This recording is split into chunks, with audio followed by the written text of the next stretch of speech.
à l'occasion de la célébration. All'occasione della celebrazione del 60° anniversario di indipendenza del nostro paese, gli organizzatori hanno ben voluto scegliere come tema "È tempo di speranza, basta sfruttamento, basta corruzione". Posso dire che il congolese deve essere la chiave, l'attore principale per la lotta contro lo sfruttamento delle risorse naturali, contro la corruzione. È la coscienza dell'uomo congolese che bisogna formare, in quanto è da questa coscienza che arriva il desiderio di sfruttamento, di corruzione. Sono queste le parole, i peccati che egli proietta nella gestione della cosa pubblica.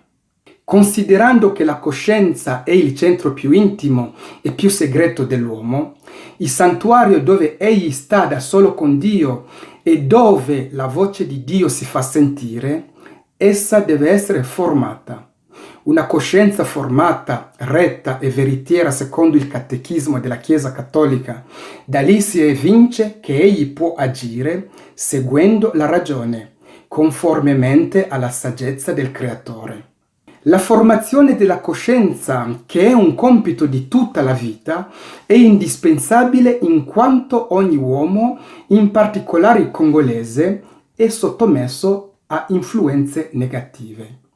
Egli è tentato dal peccato di preferire il proprio giudizio e rifiutando gli insegnamenti, di seguire la via dello sfruttamento, della corruzione.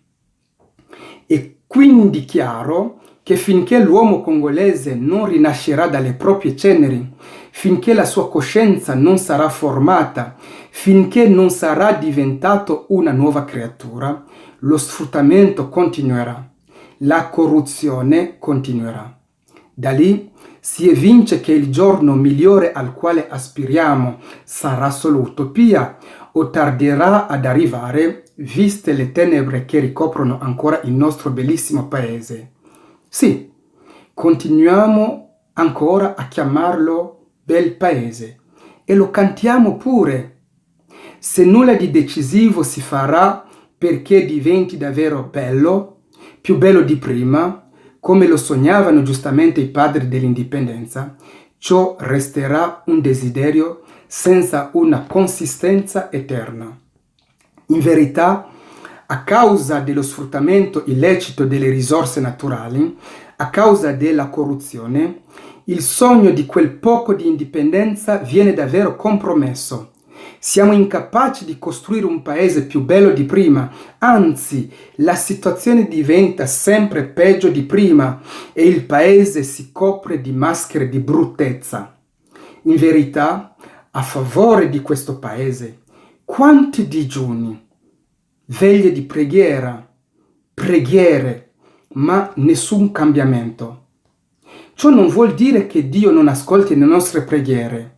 Le ascolta, ma forse non abbiamo abbastanza fede per vedere le risposte che Egli dà alle nostre preghiere.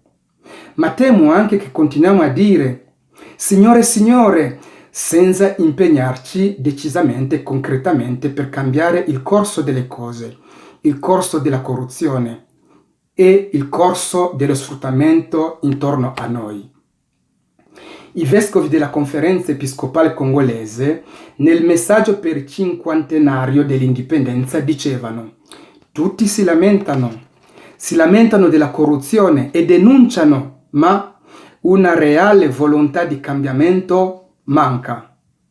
Questa mancanza di una reale volontà di cambiamento lascia trapelare che bisogna lasciare a Dio il compito di fare tutto al nostro posto.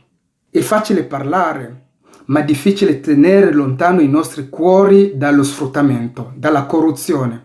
In breve, è davvero difficile cambiare, difficile convertirsi. È una strada molto stretta, un cammino difficile. Quanti congolesi la intraprenderanno?